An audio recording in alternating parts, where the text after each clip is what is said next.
ಒಟ್ಟಿಗೆ ಸೇರ್ಸೋಣ. ಆದ್ರೆ ಅಲ್ಲಿರೋ ಜಮೀರ್ ಅಹಮದ್ ಬೇಕಂತ ಒಂದು ಹಿಂದೂಗಳಲ್ಲಿ ಒಂದು ಭಯದ ವಾತಾವರಣ ಹುಟ್ಟಿಸಿ ಅವರೆಲ್ಲ ಜಾಗ ಬಿಟ್ಟು ಹೊಟ್ಟೋಗ್ಬಿಡ್ಬೇಕು ಅಂತ.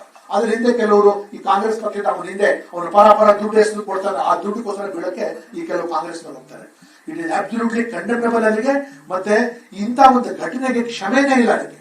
ಮತ್ತೆ ಎಷ್ಟು ಇನ್ಸೆನ್ಸಿಟಿವ್ ಆಗಿ ಮಾತಾಡ್ತಾನೆ, ದಟ್ 3 ಹಸುಗಳು ಕೊಡ್ಕೊಂಡು ಕೊಟ್ಬಿಡ್ತೀನಿ ಅಂತ. ಇದರಿಂದ ಎಷ್ಟು ರೊಚ್ಚಿಗೆ ಆಗತ್ತೆ. ನಾನೇ ರಾತ್ರಿಯಿಂದ ಸುಮಾರು ಜನಕ್ಕೆ ನಾವು ಮಾತನಾಡಿ, ನಾವು ಕಾನೂನಿಗೆ ಒಂದು ಅವಕಾಶ ಕೊಡಿ, ಪೊಲೀಸ್ ಅಧಿಕಾರಿಗಳು ಇದಕ್ಕೆ ಒಂದು ನಾವು ತಪ್ಪಿಸ್ತಾರೆ ಕಂಡು ಹಿಡಿತೀವಿ ಅಂತ. ಯಾರೋ ಇವತ್ತು ನಾನು ಬೆಳಿಗ್ಗೆ ಹೋದ್ರೆ ಯಾರು ಬಿಹಾರಿ ಒಬ್ಬನಿಗೆ ಕರ್ಕೊಂಡ್ಬಂದು ಏನ್ ಸರ್ ಬಿಹಾರಿ ಒಬ್ಬನ್ ಕರ್ಕೊಂಡು ಅವ್ರು ಹಿಂದಿಲ್ಲ ಮುಂದೆ ಇಲ್ಲ, ನಾವು ರಿಸಲ್ಟ್ ಆದ್ರೆ ಎವಿಡೆನ್ಸ್ ಪ್ಲಾಂಟ್ ಮಾಡ್ತಾ ಇದ್ದಾರೆ. ಅವ್ರಿಗೆ ಅದಕ್ಕೆ ಸಂಬಂಧನೇ ಇಲ್ಲ.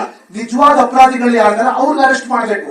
ನಾನು ಪೊಲೀಸ್ ಕಮಿಷನರ್ ಗೊತ್ತಿದೆ, ಕೆಲವು ಸರ್ತಿ ಪ್ರೆಷರ್ ಬಂದ್ರೆ ಯಾವಾಗ ಒಬ್ಬನ್ ಕರ್ಕೊಂಡ್ ಬಂದ್ಬಿಟ್ಟು ಅಲ್ಲಿ ಅರೆಸ್ಟ್ ಮಾಡ್ಬಿಟ್ಟು ಈ ಪ್ರಕರಣವನ್ನು ಅಲ್ಲೇ ಮುಚ್ಚಾಕ್ಬಿಡ್ತಾರೆ. ಆ ಮುಚ್ಚ ಯಾರ್ದಾನೆ ಅವ್ರಿಗೆ ಅದಕ್ಕೆ ಸಂಬಂಧನೇ ಇಲ್ಲ.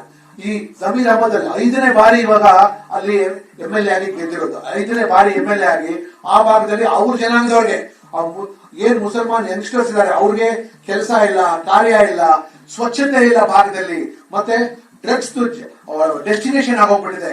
ಎಲ್ಲಾ ಕಡೆ ನೀವು ನೋಡ್ತೀರಿ, ಯಾವ ಸಿಕ್ಕಿದ್ರೆ ಮಾತ್ರ ಅವ್ರ ಎದುರುಗಳು ಯಾರು ಮಾತನಾಡ್ತಾರೆ ಅವ್ರ ಮೇಲೆ ಒಂದು ರೌಡಿ ಶೀಟ್ ಹಾಕ್ಬಿಟ್ಟು ಅವ್ರಿಗೆ ಅಲ್ಲೇ ಕೂರಿಸ್ಬಿಡೋದು, ಮತ್ತೆ ಹ್ಯಾರಸ್ಮೆಂಟ್ ಮಾಡೋದು.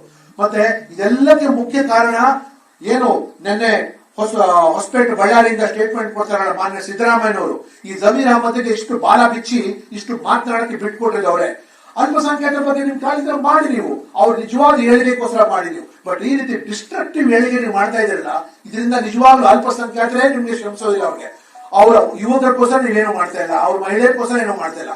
ಬರೀ ಕೇವಲ ನೀವು ಈ ಕಲ್ಲೆಸೆಯೋರು ಮತ್ತೆ ಈ ಬೆಂಕಿ ಹಚ್ಚೋ ಬ್ರಿಗೇಡ್ ತಯಾರು ಮಾಡ್ತಾ ಇದ್ದೀರಾ ಮುಸಲ್ಮಾನರ ಹುಡುಗರ ಕಡೆಯಿಂದ ಅಂತ ಮಾತೆತ್ತಿದ್ರೆ ಏನಾದ್ರೂ ನಮಗೆ ಇದು ಧಕ್ಕೆ ಬರ್ತಾ ಇದೆ ಅಂತ.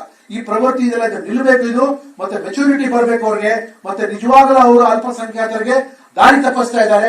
ಸೇಯಿಂಗ್ ದಟ್ ಹಿಂದೂಗಳ ಮೇಲೆ ನೀವು ಹೋದರೆ ನಿಮ್ಗೆ ಒಂದು ಒಳ್ಳೇದಾಗತ್ತೆ ಅಂತ. ಬಹಳ ಡೇಂಜರಸ್ ಟ್ರೆಂಡ್ ಈ ಜಮೀರ್ ಅಹಮದ್ ಕ್ರಿಯೇಟ್ ಮಾಡ್ತಿರೋದು. ಅವ್ರು ಕೇವಲ ಅವ್ರು ಪರ್ಸನಲ್ ಆಗಿ ಕೋಟ್ಯಾಧೀಶ್ವರ ಆಗ್ತಾ ಇದ್ದಾರೆ, ಮತ್ತೆ ಅವ್ರು ತುಂಬಾ ಅನುಯಾಯಿಗಳು ಕೋಟ್ಯಾಧೀಶ್ವರ ಆಗ್ತಾ ಇದ್ದಾರೆ. ಮತ್ತೆ ಸಿದ್ದರಾಮಯ್ಯನವರು ಅವ್ರಿಗೆ ಏನ್ ಅವ್ರ ಮುಂದೆ ಹೋಗ್ಬಿಟ್ಟು ಅದೇನ್ ದುಡ್ಡು ಕೊಡ್ತಾನೋ, ಅದು ಏನ್ ಕೊಡ್ತಾನೋ, ಏನ್ ಮಾಡ್ತಾನೋ ಜಮೀರ್ ಅಹಮದ್ ಅವ್ರು ಹೇಳೋದೆಲ್ಲ ಮಾಡ್ಕೊಂಡು ಹಿಂದೂ ವಿರೋಧವಾಗಿ ಆಗ್ತಿಲ್ಲ. ಸತ್ಯವಾಗ್ಲೂ ಬೇರೆ ಸರ್ಕಾರ, ಯಾವುದೇ ಸರ್ಕಾರ ಇರ್ತಾ ಇದ್ರೆ ಇಂಥ ಘಟನೆ ಆಗ್ತಾನಿಲ್ಲ. ಈ ಘಟನೆ ಏನು ಬಸವನಗುಡಿ ಮಾಡಕ್ ಸಾಧ್ಯನಾ? ಈ ಘಟನೆ ಏನು ಇಲ್ಲಿ ಬೇರೆ ಜಯನಗರ ಮಾಡಕ್ ಸಾಧ್ಯನಾ? ಇದು ಈ ಘಟನೆ ಏನು BTM ಲೇಔಟ್ ಅಲ್ಲಿ ಮಾಡಕ್ ಸಾಧ್ಯನಾ? ಇದು ಅಥವಾ ವಿಜಯನಗರದಲ್ಲ, ಆಗಿರೋದು ಚಾಮರಾಜಪೇಟೆಯಲ್ಲಿ ಉದ್ದೇಶಪೂರ್ವಕವಾಗಿ ಆ ಭಾಗದಿಂದ ಶೆಲ್ವಾದಿ ಪಾಳ್ಯದಲ್ಲಿ ಬೆರಳಿಕೆ ಇದ್ದು ನನಗೆ ಐ ರಿಸ್ಟ್ರೈನ್ ಮೈಸೆಲ್ಫ್. ನಾನು ಸಮುದಾಯದ ವಿರುದ್ಧ ಮಾತನಾಡ್ತಾ ಇಲ್ಲ, ಸಮುದಾಯದ ನಾಯಕತ್ವದ ಬಗ್ಗೆ ನಾನು ಮಾತಾಡ್ತಾ ಇದ್ದೀನಿ. ಸಮುದಾಯದಲ್ಲಿ ಒಳ್ಳೆಯವರು ಇರಬೇಕು, ಆದ್ರೆ ಇವ್ರಿಗೆ ದಾರಿ ತಪ್ಪಿಸ್ಬಿಟ್ಟು ಇವ್ರ ಕಡೆಯಿಂದ ಕ್ರಿಮಿನಲ್ ಕೆಲಸ ಮಾಡಿಸಿ ಇವ್ರಿಗೆ ಒಂದು ರೀತಿ ಪ್ರಚೋದನೆ ಮಾಡಿಸ್ಬಿಟ್ಟು ಇವ್ರ ಕಡೆಯಿಂದ ತಪ್ಪು ಕೆಲಸ ಮಾಡಿಸ್ತದೆ. ಮತ್ತೆ ಇವತ್ತು ಏನ್ ತಿಳ್ಕೊಂಬಂದಿದಲ್ಲ ಅವ್ರ ಅಕ್ಯೂಸ್ ಪರ್ಸನ್, ಅವ್ರ ಅಕ್ಯೂಸ್ ಅಲ್ಲವೇ ಅಲ್ಲ. As A police commissioner and police officer 35 years experience ಚೆನ್ನಾಗಿ ಗೊತ್ತಿದೆ. ಮತ್ತೆ ಈ ಪೊಲೀಸ್ ಆಫೀಸರ್ಸ್ ಇದಾರಲ್ಲ, DCP ಎಲ್ಲ ಹುಡುಗರು ನನ್ಗೆ ಗೊತ್ತಿದೆ.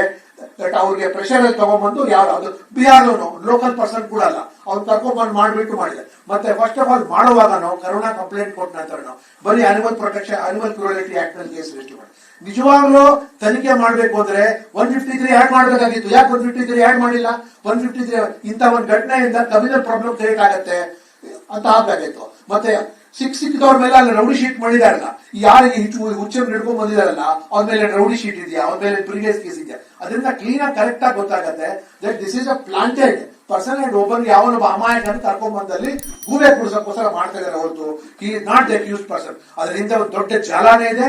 ಆ ಕರುಣಾ ಮತ್ತೆ ಅಲ್ಲಿರೋ ಯಾರ್ಯಾರು ಈ ಗೋವನ್ನು ಇಟ್ಕೊಂಡಿದ್ದಾರೆ ಅವ್ರಿಗೆಲ್ಲ ಅಲ್ಲಿಂದ ಓಡಿಸ್ಬೇಕು, ಆಸ್ಪತ್ರೆ ಕಬ್ಜೆಗೆ ತಗೋಬೇಕು. ಮತ್ತೆ ಅಲ್ಲಿಂದ ಇದು ಯಾವುದೇ ರೀತಿ ಇವರು ಹಿಂದೂ ಪರ ಸಂಸ್ಥೆಗಳ ಬೆಳಿಬಾರ್ದು ದೃಷ್ಟಿಯಿಂದ ಮಾಡ್ತಿರೋದು ಅತ್ಯಂತ ಖಂಡನೀಯ. ಇದು ಮತ್ತೆ ಅನಿಮಲ್ ಪ್ರೊಟೆಕ್ಷನ್ ಆಕ್ಟ್ ಮಾಡಿರೋಂಥದ್ದಲ್ಲಿಗೆ ಈ first of all cow slaughter act ಅಲ್ಲೇ ಅದು ಯಾವುದೋ ಕೇಸ್ ರಿಜಿಸ್ಟರ್ ಮಾಡಲ್ಲ. ಅಲ್ಲಿಗೆ ಅದು ನಮ್ಮ directive principle of state policy ಒಳಗಿದೆ, ಕಾನೂನು ವಿರುದ್ಧವಾಗಿದ್ದರೂ ಸಹ ಅದು ಮಾಡದೇ ಇರುವಂತದ್ದು.